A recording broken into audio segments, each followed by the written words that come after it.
Ce qui se passe dans les bois est un véritable podcast sur la criminalité. Nous discutons d'événements qui sont souvent de nature violente. La discrétion de l'auditeur est conseillée. What Happens in the Woods is a true crime podcast. We discuss events that are often violent in nature.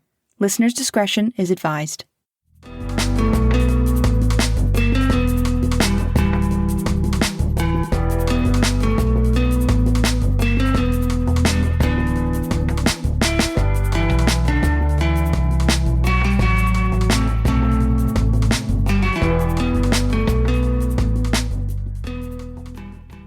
Well, hello, and welcome back to a new episode. It's just me and Bryce this time, not the whole panel. So sorry to disappoint everybody. Hi, Bryce. Hello. Hi. Hi. Are you ready? Yeah, I'm ready. Are you ready? I am ready. Yeah, what am I ready for? A new episode. Okay, I thought you had a surprise or something. I can do that next episode. I don't want a surprise. You know I hate it. I hate surprises. What am I ready for? Oh, the show. Okay. Usually you're like, hey, Bryce. Yeah, you catching me off guard this episode. Yeah. Yeah. All right. Well, I wanted to start off by thanking everybody. I mean, I think we both probably do. Thank everybody that caught us on the live, on our WTF live episode, celebrating our 100th episode, which was a big deal for us. Yes. Yeah. We were really happy to not fuck it up too bad. I mean, there's probably I think 15 minutes where nobody could hear us. Yeah. But, live and learn. We've figured out what we did wrong, and it won't happen again. I'm not going to promise that. Well, I think you know now, right? Me? Yeah. Yeah, I'll forget though. Oh, okay. Well, I guess we'll do a test, right? And be like, hey, can everybody hear us? Sure. Yeah. So, but it was good. We had a fun time, and it was nice to have, people join and comment. And we also made an announcement. So WTFs are growing and expanding and evolving, and they're going to be on Patreon now. So we are starting our Patreon journey on October 11th. It will be 2 Wednesdays a month, and that information will be coming out this Friday. So today, be prepared for some information to be coming your way. And yeah, we're super excited about that. I think it's the natural progression of what we're trying to do and where we're trying to go with things. And it is the most beloved of things that we do. Yeah. Yeah. So, and it's Bryce's favorite. I didn't say that. Oh, you didn't have to. Everybody knows. Everybody knows you are here for the WTFs. What? What? Oh, I'm here for you, honey. Oh, thanks. I'm here for you. Yeah, you're the wind beneath my wings. That's right. You can't see, but I'm rolling my eyes. Yeah. That's not true. You have any announcements before we get to going? Canada's still in the lead. Our friends to the north still support us. Yes. I love that. Hello. Thank you. All right. Any other announcements? We're going to Patreon? Yeah. Yeah. Mm-hmm. Okay. That's it. That's all I Okay. got. Oh, thanks. Thanks for the updates. Mm-hmm. All right. Well, let's get into this case. Let's do it. Okay. So our case today has some twists. It's a little twisty-turny. It's a little unusual from what we've covered before. And that's all I'm going to share at this point in time. I will divulge more as we progress. All right. Okay. We're going back to Seattle in 2008. And this is the disappearance of Nicholas Francisco. Have you heard of this? No. Okay, good. So Christine Carter would first see Nicholas Francisco where they were both attending school at the Art Institute of Seattle. She was immediately taken with him, and it wasn't long before they were inseparable. A year after they began dating, Nick proposed to Christine in this wildly romantic fashion. So they were near a fountain, like a water fountain, under the Space Needle, where he proposed. And she states that she knew she had met her Prince Charming, and they had began to plan this wonderful wedding that was of her dreams. Okay. Their lives continued on as, Nick began a promising career in graphic design. They purchased a small home. They started a family. They first had a daughter and then a son. And it just doesn't get much better, right? So what are we here for? Yeah, what are we here for? Well, I will tell you. I ponder that often at night. What is the purpose of your life? Is that... It keeps me up at night sometimes. Does it? No, not really. I don't think so. I don't try to get that deep. I think that's the video games talking. I'm just here on this spinning rock Yeah. in this big, vast universe. Okay. We're pondering life now? Yeah. Well, that's kind of fitting because Okay. I think Nicholas was pondering life. Yeah. We're not, no more what happens in the woods. What? What's happening in the universe? No. No? Okay. I don't want to delve into that. That's too much to Carl cover. Sagan, call me. No. On February 13th, 2008, 28-year-old Nicholas Francisco began the day much like every other day, according to his wife, Christine. The married couple was living an, idyllic life in SeaTac, Washington. So he woke up and made breakfast to eat with their two young children, the daughter and the son. This was a daily event that was special for them to do. And after doing that, he said goodbye to Christine, who was on bed rest, pregnant with a third child. Mm. It was confirmed that he would be home at a decent time that evening to make special Valentine's Day cookies with their kids. So apparently it wasn't out of the ordinary that he would work extra hours, late or early. And he was usually in constant communication with Christine regarding, what timeline he was on. Was he going to be on time? Was he going to be late? Etc. The day went on. Nick called Christine around 6 p.m. to let her know that he was on his way home from his job and he would be stopping by the store to get sugar for the cookies. Christine expects to see him in around an hour, as it would usually take for his commute home. 7 p.m. came and went. There was no word from him. About 30 minutes goes by. She's kind of getting irritated. Like, what the hell? You're supposed to be home. Yeah. Where the hell are you? She begins to call his cell phone, but it's going to voicemail. So Christine, ends the evening as she normally would. She gets the kids ready for bed. They eat dinner. They go to bed. And in between this, she's calling and leaving messages for Nick, but he's not answering the phone. He's not calling back. And the phone is actually just going straight to voicemail at this point. So the kids are disappointed.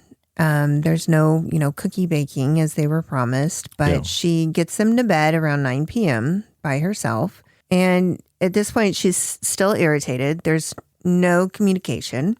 He hasn't responded to anything. But now, of course, it's, a couple hours after he was supposed to be home. She's worried. By 10 p.m., she thinks there must be something wrong, right? Where is he? He's not answering. She's thinking, is he in a ditch? Is he... has he had some kind of medical emergency? Was there an accident? Any number of things are going through her head. And at 11 p.m., she calls her mom. She's at this point kind of hysterical. She's freaking out. She's not sure what to do. And after that, she calls the police.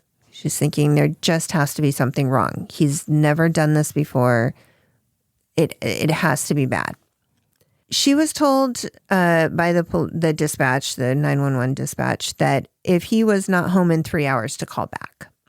Okay. So in the meantime, she's thinking, what does she do? She decides to start calling friends and family. She's calling hospitals because she's thinking maybe he's had an accident and they haven't contacted her yet.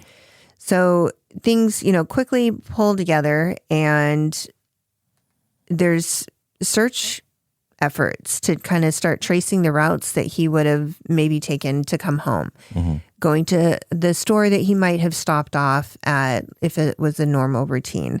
All of these people just kind of come out of the woodwork. So friends, family, and members from their church. And the church pulled up its own interesting articles that they belong to. So that's kind of a footnote in this story at the end. So I'll revisit that. So quickly, these things are put together.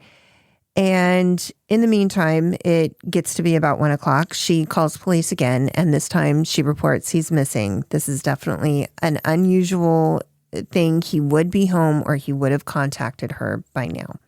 And they do take the report. First thing in the morning, it is assigned to a detective to, start investigating. Okay. Days go on, and the members in the community, the friends, the church members, the family members, they are coming out in droves to help find Nicholas. There's a flyer that's copied and passed out in several neighborhoods. So they live in SeaTac. He works in Queen Anne. The church is helping distribute these flyers, and on them they have pictures of Nick. They have pictures of his red Toyota Paseo, and they have information on his last known whereabouts. So the news gets a hold of this. Christine goes on the local news, and she asks for any and all help in finding her husband. She is obviously distraught. She's very upset. She's got 2 small kids at home. She's on bed rest. She's pregnant with a 3rd child. And there's no word. They have nobody knows what's going on, where he could be. I mean, that's usual for a significant other that actually cares about their husband. I mean, so you think, right? Uh-oh. So the community is just showing this overwhelming outpouring of love and support for Christine and her young children. They're donating financially to her. They're people are bringing food, cooking her meals, as well as clothing and other support for the children during this time. Nick's employer even got involved in helping with the search.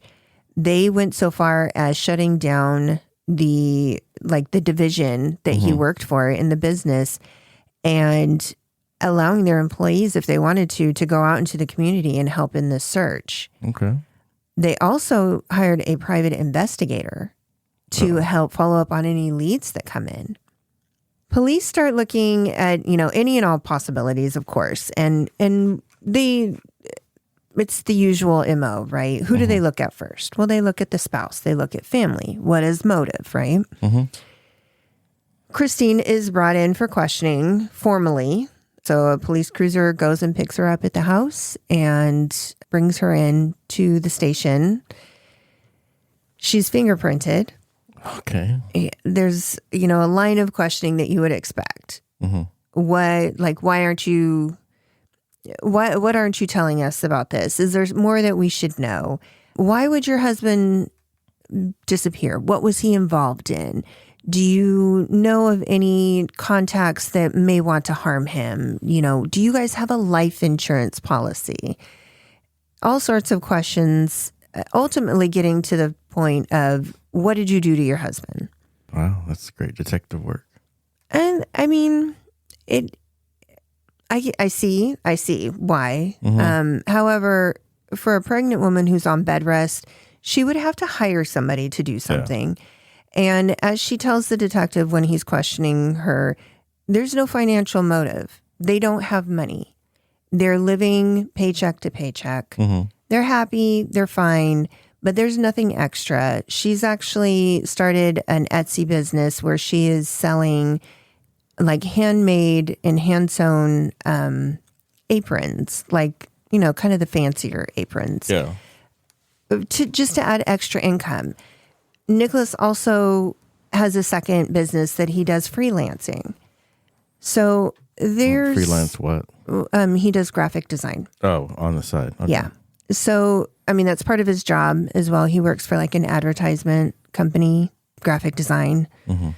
But she's like, I have no financial gain. If he's not here, I can't pay my bills. Yeah. Like there's no financial gain. So after 2.5 hours of questioning, the detective releases her. There's nothing further they got from her. And they were not ahead any more than what they were before. Back to square one. Exactly. Several days go by.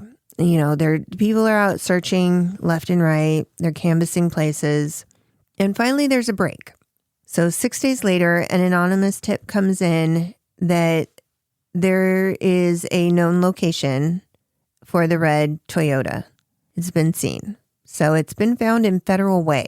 So this is south of SeaTac. I don't know, maybe about 30 minutes south, I would say, of SeaTac. About. Yeah. Yeah. On I-5, yeah. Yeah. On the 5. On the 5. So it's parked in like a relatively unused parking lot that is adjacent to an apartment complex. And there's also like some neighborhood businesses like convenience store, gas stations, that kind of stuff. So of course, police show up, they rope it off, they investigate out around the scene. They're searching the vehicle, they're searching the surrounding area. They're looking for any signs of struggle. They're looking for any evidence that has been left behind. Anything that might tell them what happened to Nick, how the car got there, and where he might be. There's also a gathering of volunteers that show up to do a search in that area. So more people show up with flyers. They're canvassing the apartment complex. They're going door to door. They're asking if anybody's seen him. Then there's a group of volunteers that go out into the wooded area that's near the apartment complex in this parking lot.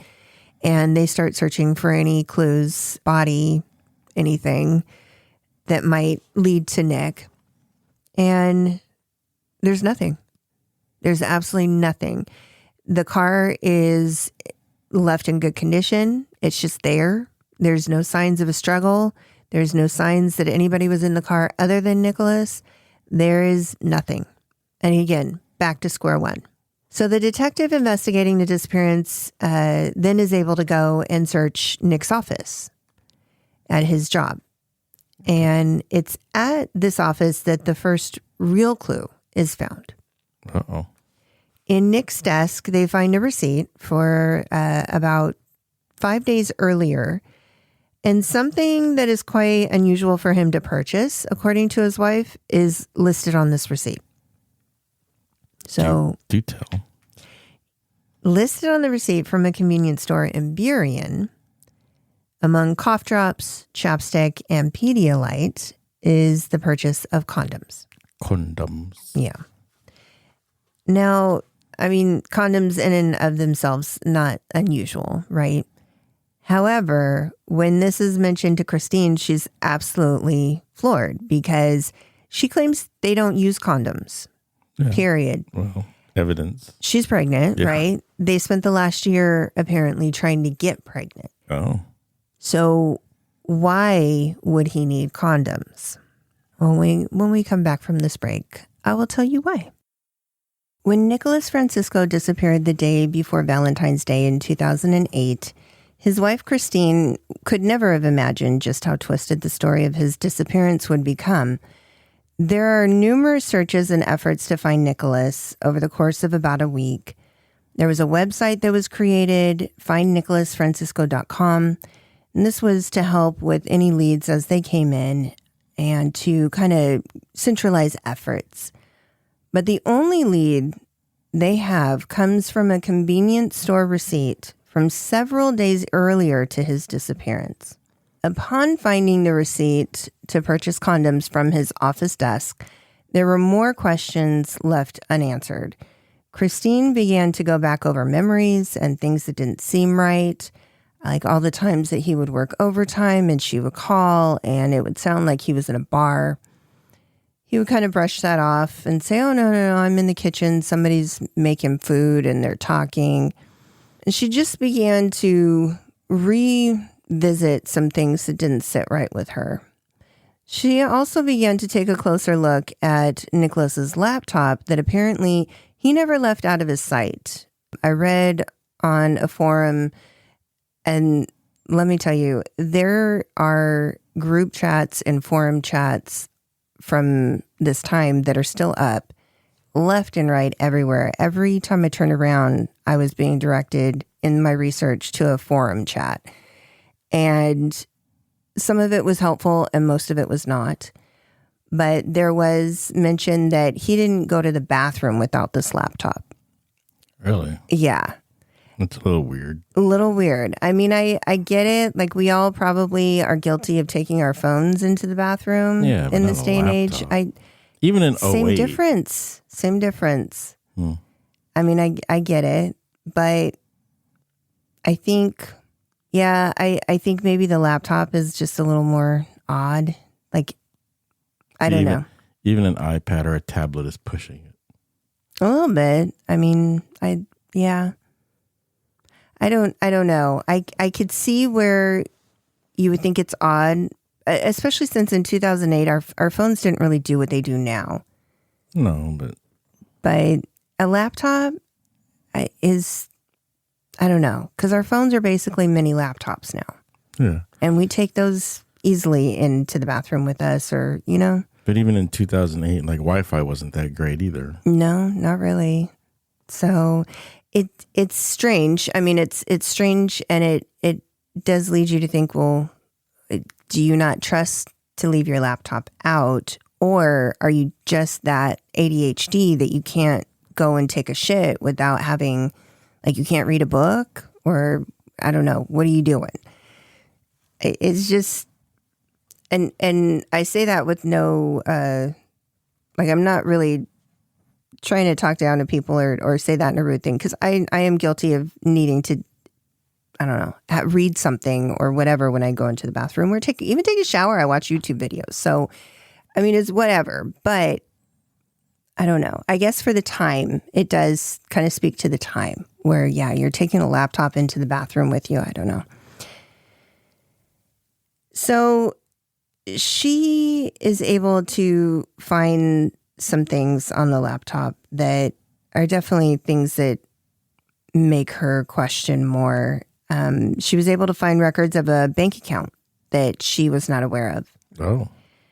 And she was also able to get into his PayPal account, which showed that he had been depositing, like transferring money from PayPal into this account that she did not know from his paycheck, from his, his daytime job, as well as freelancing job.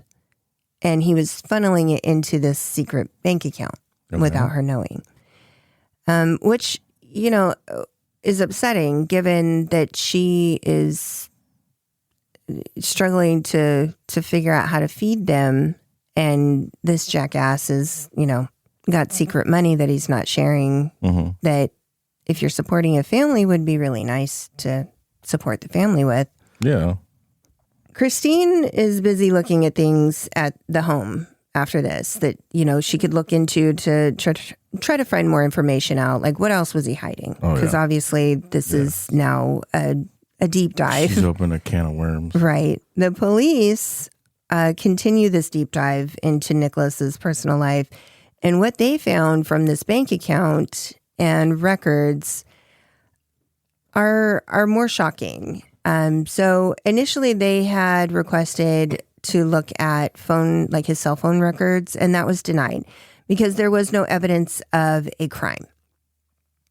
And after finding this secret bank account, they start to look at the charges that are on this account, and what they find makes the condoms look like candy in comparison. He looks like, he was a Mormon out doing the good work and going door to door. So Nicholas had been leading a double life. And when I say this, it's not, again, with judgment. People do what people want to do. I don't care. I really don't. It doesn't matter to me unless it's harming somebody. Yeah. And that's where I am offended for that person. But whatever people choose to do behind their doors of their home, I give a shit. I don't care. Just don't hurt people and don't lie about things. So Nick was into kink. He loved kink. It didn't take much to find charges in the secret bank account that showed that he paid for a membership of an adult club in Seattle. At the time, this club was called the Wet Spot. It has since changed its name. They also found that he frequented a bar in Kent that was a known place for swingers to meet up. There were several charges for online dating sites or hookup sites that he was, a part of. Yeah. On those sites, Nicholas advertised that he was looking to have some fun. He was into bondage, swing, threesomes, other fun sexual activities. He also listed that he was open to bisexual relationships. Mm-hmm. So both men and women he was dating and hooking up with.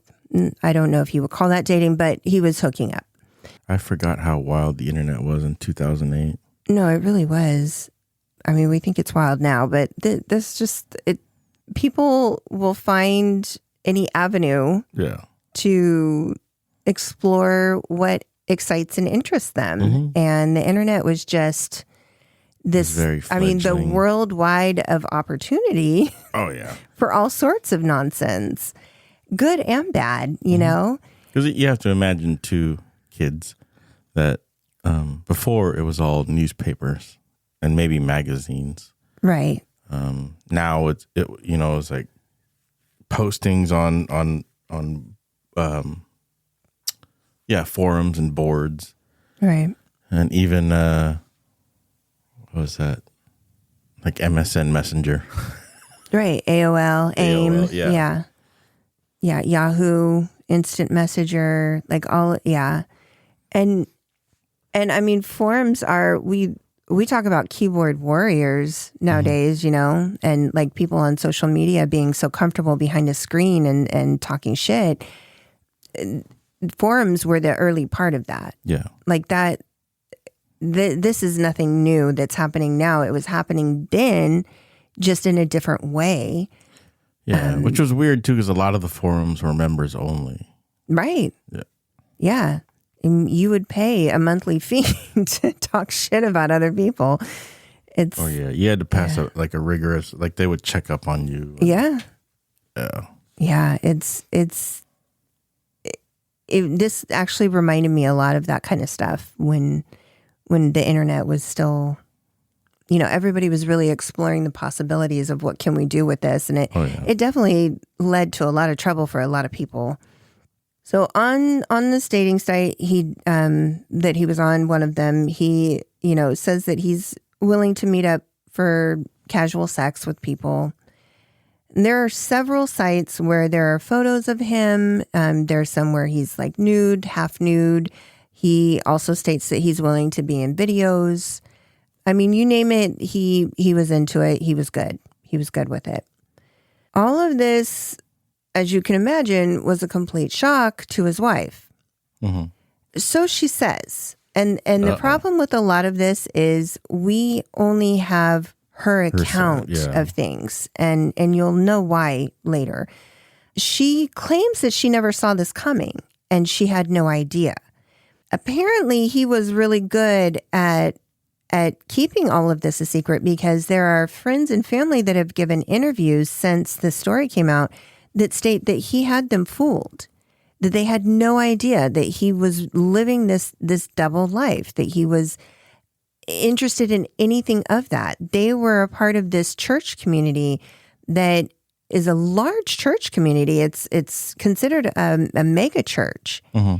And it has its roots in Seattle, and there's a lot of controversy surrounding this church, but it's not a small church. It eventually branched out into several different churches, like actual physical buildings. they would have attendance in the tens of thousands to their services, and by either remote or in person. And these members that knew him, that they had been a part of this church for years, they were all completely unaware that this was an issue, that this was what he was doing. And it was just this complete shock to everybody, apparently. Just months before Nicholas Francisco's disappearance, after, so just months after, Christine files for divorce. So this is relatively quick after all of this comes to light, his double life. She files for divorce. That's pretty quick. It's very quick. And I can't say that I don't understand why she did that. I think given... You just said it. What? She must have known about this. I feel like she maybe had some clues, and either she was in denial or it was something that she wasn't. I don't know. She's not willing to admit to herself, maybe. But I also can see if she honestly was clueless the entire time, to be such a quote unquote God-fearing couple, that type of lifestyle that, the things that he would be interested in would be a complete opposite of what a church would tell you is good and normal for you to do. Yeah. Everything else would be a sin. So I could see where she would want to remove herself quickly. I can also see where she's going without financial support at this point. It's whatever public assistance they get, her and the two kids. He has student loans that she is at responsible for because she co-signed on them. They have a house payment. They have a car payment. These things don't stop because you can't find your husband. So she, I think, financially, it was made more sense to remove herself in a state where it's community property state. I can see also where if she truly had no knowledge of what he was doing and she was so disgusted by it, that it was the next logical thing to say, I want a divorce. I don't want to be associated with him in any way, shape, or form, regardless if we find him or don't, or whatever the outcome is. So I can't really say that I'm surprised that she did that. She cites willful abandonment that continues for a period of time, as well as acts of domestic violence and an assault or sexual assault that causes grievous bodily harm or fear of such harm as the reasons for the divorce. Now that's where I'm confused. And I've read a lot on these forums of, conversations back and forth. Well, why would she do this? And what was that? I read any of the news articles that I could get my hands on. And I really don't understand the choice. I understand the willful abandonment because obviously at this point, they know he's leading a secret life. So he probably has just bounced. I'm not sure that I understand the domestic violence or sexual abuse or assault aspect of what she cites. And I read that the reason probably was that it was advisement from her lawyer in order to be able to get full custody of the children. Okay, it's just weird. And cut all financial ties so that she would not have to have anything to do with him. Yeah. I think that that's probably the most logical because there's no mention anywhere at any time that he was abusive towards her. That does not mean that he wasn't. I can't presume to know. Again, we have her side of things and that's about it because there's nothing else to go on. But there's been no filing of reports. Nobody has come up and said, this is what's happened in the past. He was abusive to her, anything. There's been nothing that states that, no evidence of it. So there had to have been some reason behind that citing in the divorce decree. However, her divorce is apparently granted. I don't know how you can do that when somebody's missing and almost presumed dead. Mm-hmm. He hasn't been presumed dead yet, and he's not there to contest it. So I'm not sure how that works. Yeah. I mean, I know that you have to like post things in a paper for a certain amount of time. Yeah. I guess if they don't respond, you just get to proceed. I don't know, especially if it's been proven that he's abandoned the family. I guess. I don't know. In the meantime, the police did get access to his phone records, and there's many phone calls that are made to many different people in regards to like sexual activity. It just confirms more of the same, basically. So keep in mind during this time, of course, Christine is pregnant with her and Nicholas's third child. She's on bed rest. She's not working. At 34 weeks, she goes into early labor, and she needs an emergency C-section. Okay. She does welcome a son to her, little family that's a little broken now. And, she's giving birth. She's going through this entire ordeal. She's alone. He's nowhere, nothing. Yeah. Due to her financial situation, the house is eventually foreclosed on. Her and the kids move into a studio apartment in a basement, and she is dependent upon public assistance to get by. She begins to try to pick up the pieces of her life and move on. And it's about this time that she is remarried to an associate pastor at a local church. I don't believe it's the same church that they were a part of, her and Nicholas. So you, at this point, are probably asking, well, what the fuck is going on with this dude, right? Where is Nick? Yeah, and how did she move on so fast? Yeah. I don't really have an answer as to why she moved on so fast or how she was able to move on so fast, but it is what it is.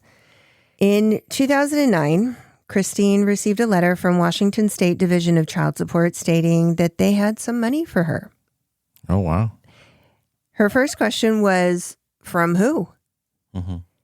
And it turns out that Nick was alive and well. He was living in sunny Southern California. Okay. He had the stupidity to open a bank account in his real name. Okay. And it was flagged because of the divorce proceedings. And there was a decree for child support that was out. So this money was taken and it was sent to her in the form of a child support payment. He then, once he realized that this money was gone from his account, he went to the bank and he requested that it be returned due to hardship. He could not afford to pay that. Okay. They did not do that, of course. Yeah. That's not how that works. So he closed the account and he again disappeared without a trace. Okay. Only to be found not too long after that by the private investigator who was able to get in touch with a local, there was a national news and there was a local news outlet that went and contacted him. So the national news outlet went first. They tried to talk to him as he was going to his car from his apartment.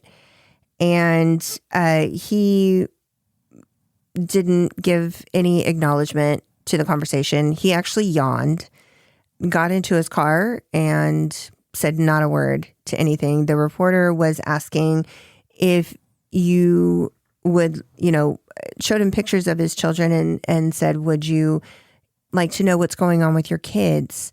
How could you leave your kids? Are you not wondering what has happened since you disappeared? What about all the people who assisted in searching for you? Are you thankful? Do you have any words? He gave nothing. He absolutely had nothing to say. Yeah. and got in his car and drove away. So then not long after that, a reporter from KIRO, so KIRO 7 here in Seattle, Monique Ming-Lavin, her and a small crew went down and they found out that he is now living under the name Alexander Stephen Martin. He was able to change his name legally and get a birth certificate in California with that name. Okay. She was able to find him outside of his apartment and she called him by his name. She, started to ask him several questions as well. And again, he yawned. Mm-hmm. And basically he said he just wants to be left alone. So she asked, do you miss your kids? And he replied, it's not my problem. And he stated that he left to reset his life. He needed a change. And it was a decision that he made and he went with it. And all he wants is to be left alone. Okay. So he claimed that the people who searched for him helped in the search. It was for selfish reasons. That they do that because they want to feel like they're important. Mm-hmm. It was it was exactly what I expected watching the video.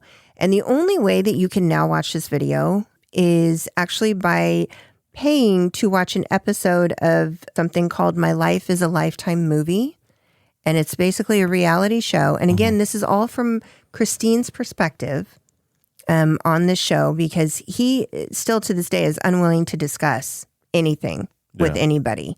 He will not discuss any reasons. He will not talk about,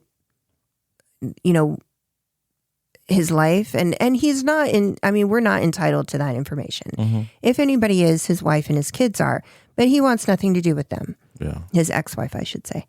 And he's made it clear that he wants nothing to do with his children. He actually stated to the reporter from KIRO 7 that it's better off that they think he's dead. Okay. Yeah. So the links there are in these forums and these chat groups, people are leaving links left and right to these interviews that, the first interview that he did with the national news chain, I don't even know who it was because I never could find it and you cannot follow any of these links. They are all invalid at this point. So even the ones for the local Seattle channel, they all pull up a page that says 404 not found.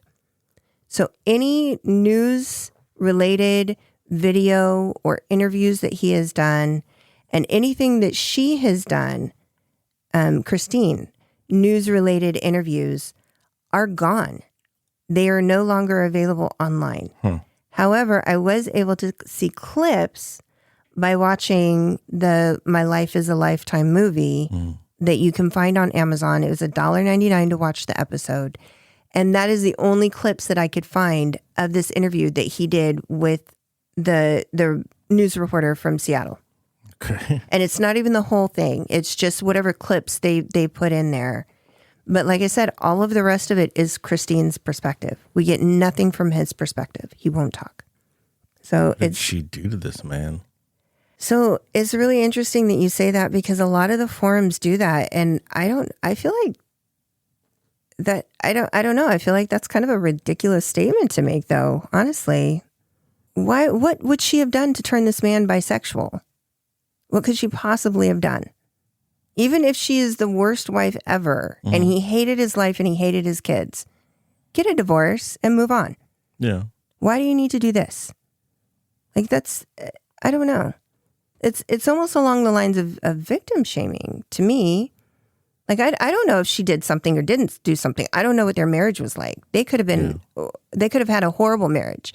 And like I said, all we have is her perspective of things, that they were so in love, that they were inseparable from the time that they first met and they fell in love and it was just this fairy tale thing. And, it's so romantic. That's her perspective of things. Obviously, he has a different perspective and he's not talking. Yeah. But I don't know what she would have done to make it this way. I don't know. It seems it was just really shitty to read all of these comments. People were calling him an asshole. People were calling her an asshole. And there's probably truth in the middle somewhere, right? Yeah. But it was just the discussions. And yeah, maybe you can say that it was rightfully she invited these people into this because she made this website, find nicholasfrancisco.com, and that opens it up to people who are trying to help that are now invested in this. And all of a sudden the guy's a dickwad and he's living in California. Mm-hmm. He's alive and well, and everybody's been up here, barely eating and surviving because they're so distraught, or she doesn't have money to feed people. It's. No, I get that. I just don't. I don't know.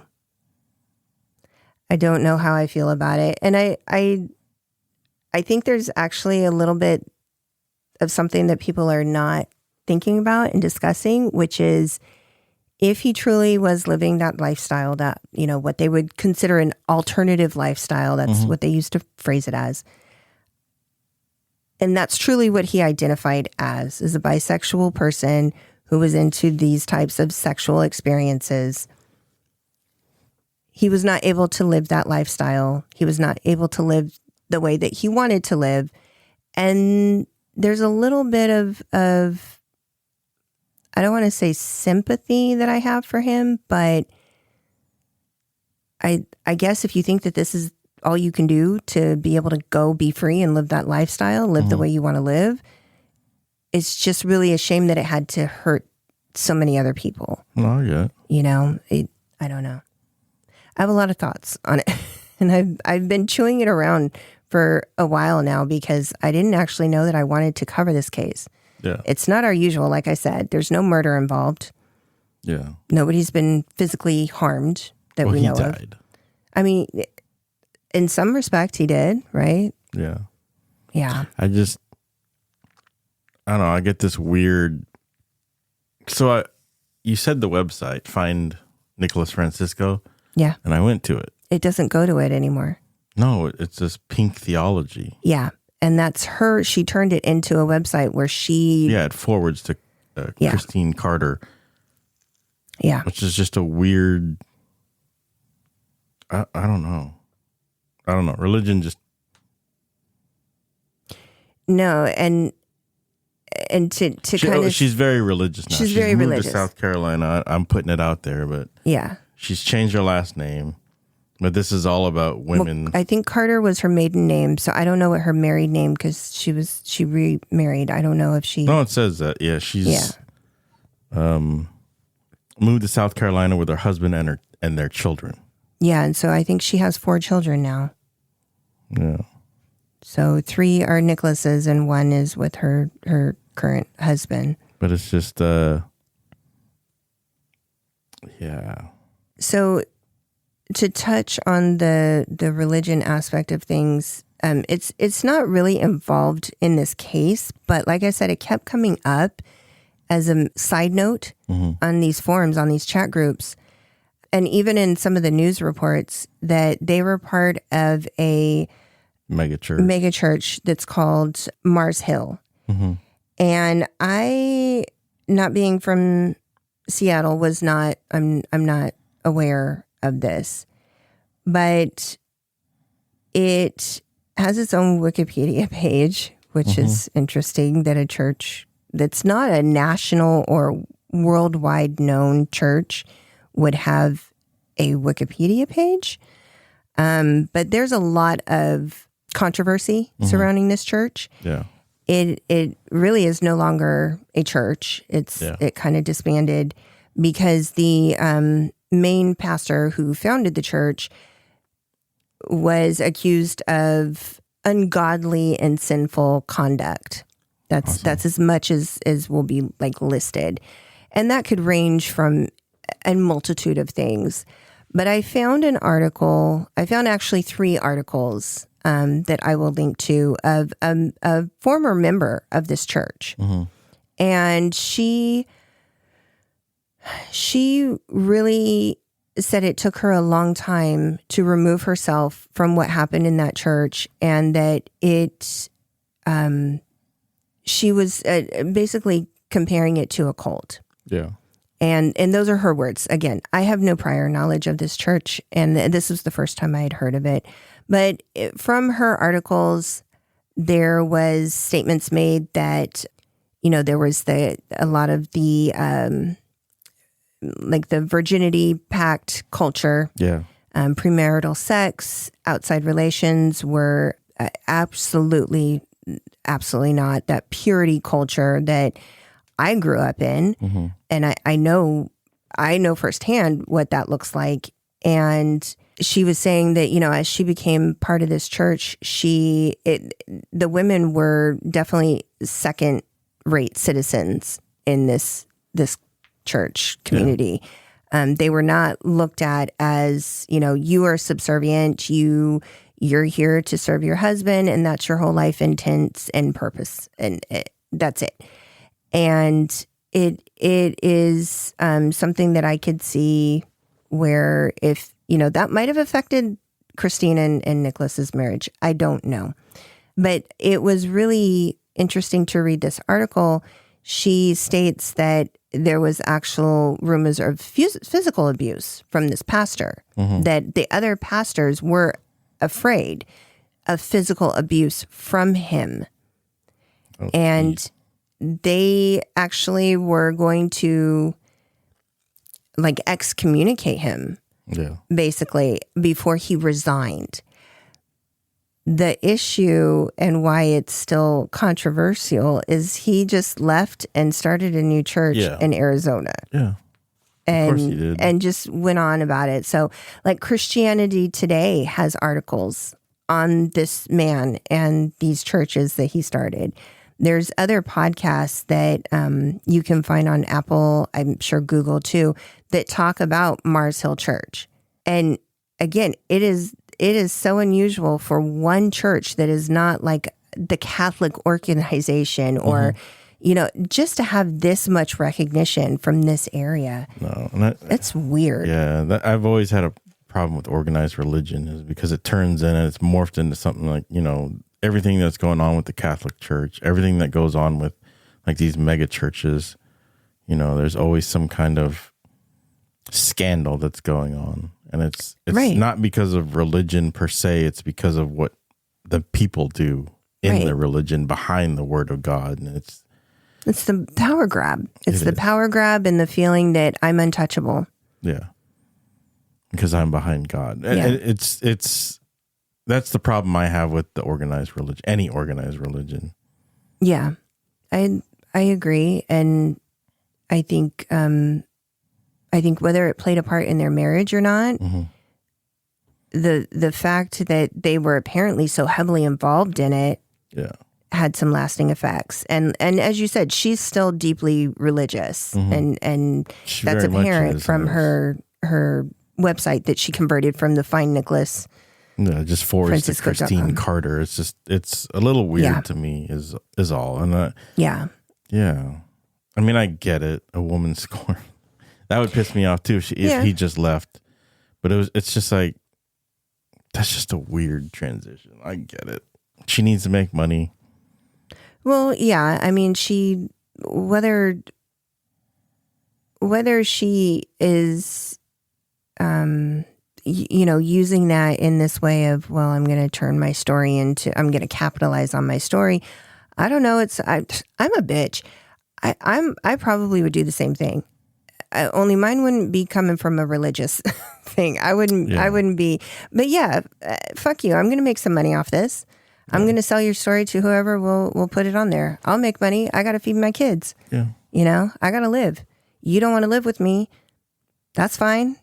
Whatever, but I got to take care of me. Just the whole divorce thing, and it makes me believe that there was something way more in depth than everybody was leading or even knew. Because the divorce was just really weird in itself. Like a couple months afterward, you mean tell me she didn't know? Right. I think, and this is just me. It was like, he told her, I'm bisexual, and she was like. You know, the religious part was like, get the fuck out of here, sinner. Well, didn't make him feel good at all, and he just fucking left. You know what I mean? Like, honestly, I think if that was his whole life, her and, you know, them always being together, and then all of a sudden she's like, you know, you're a fucking sinner.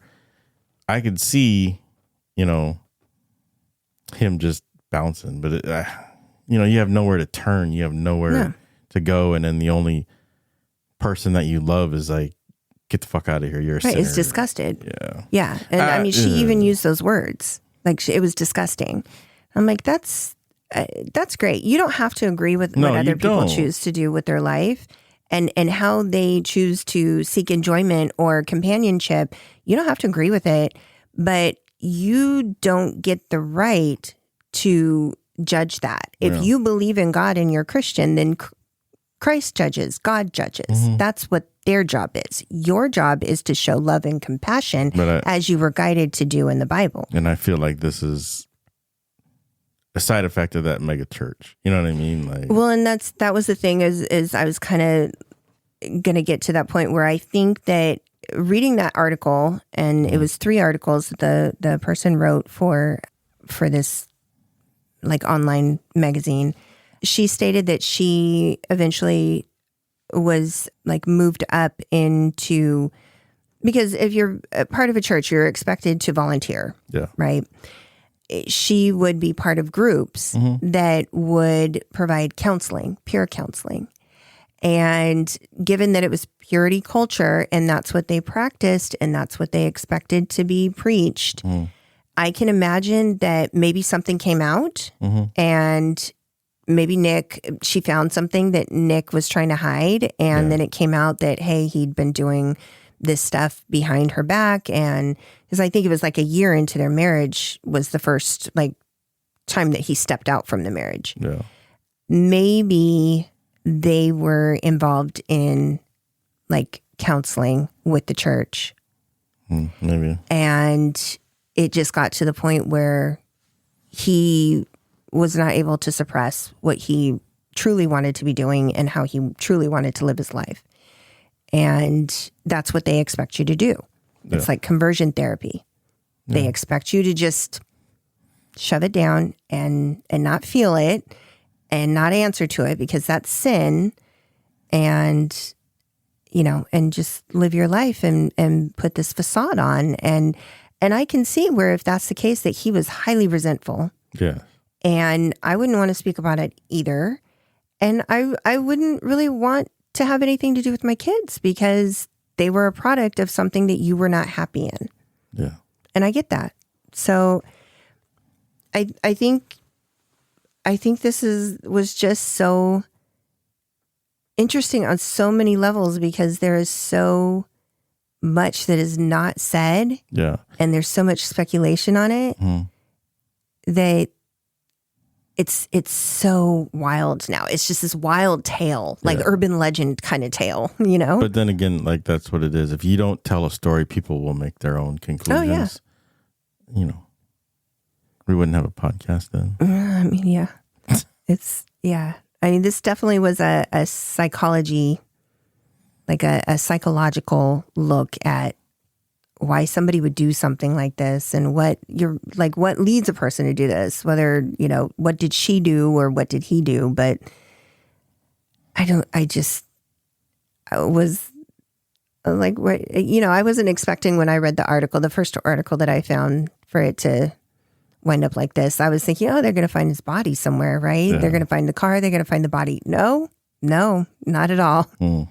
Not at all. So apparently, though, he still is not owning up to the child support. So at this time, he owes well over $100,000. Yeah. There's somebody, obviously not him. I don't know that she would do it. I'm not even going to speculate on who did it, but there is a LinkedIn profile that I saw a screenshot of.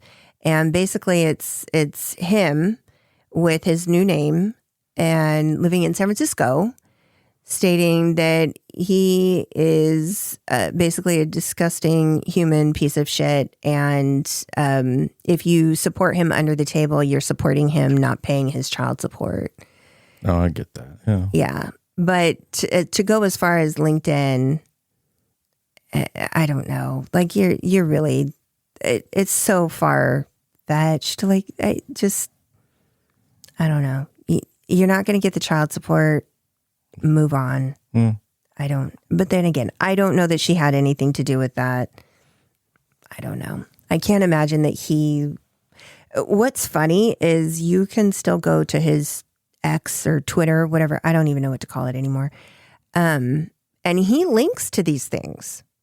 So he's linked to the LinkedIn. He's in his feed has put a link and it's pinned to the top. He hasn't posted since like 2010 or something. It's a link to LinkedIn. There's a link to the My Life is a Lifetime movie. And there's also a link to his interview with Kiro 7, or Cairo 7, whatever they call it. Troll account. I don't know. Someone made it for him. Maybe. Or you know what I mean? Like that's someone that made it. Maybe. There's other postings though. So I don't know. But it's linked there. If that's truly his Twitter or whatever, that it's unusual. So yeah, maybe it is. Maybe it is a troll account, just like the LinkedIn page is a troll account. I don't know. But I thought that was odd. I also find it very odd that you cannot, even YouTube, you cannot find that those two reporters, like the video from them trying to confront him. You cannot find it. And some of the listings for like news articles are gone as well. So it's very interesting. I don't know if maybe she's done that to control the narrative. Probably. Or has he requested that those be, removed for his privacy? Oh, fuck no. He wants nothing to do with any of it. No, I mean, he doesn't. So I don't know. Yeah, that's our case this week. Oh. This episode. It wasn't interesting at all.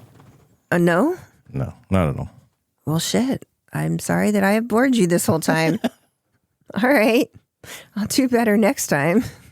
Do better. All right. Well, we would love to know your thoughts on this. Please do. Please let us know. Comment on Instagram. We'd love to hear it. Yeah, because I think this one invites a lot of conversation. Be respectful, but I think it invites a lot of conversation. And fuck that. Go crazy. Don't do that. I don't want to have to moderate, and because I'm not nice. I'll be grouchy about it. All right. Well, as usual, we appreciate you listening. We appreciate all the support. We had really fun doing the live, and we can't wait to share the WTFs on Patreon with you guys. So until next time, you guys be kind to one another. Stay safe. Stay out of the damn woods. And we'll see you next time. Bye, guys. Bye.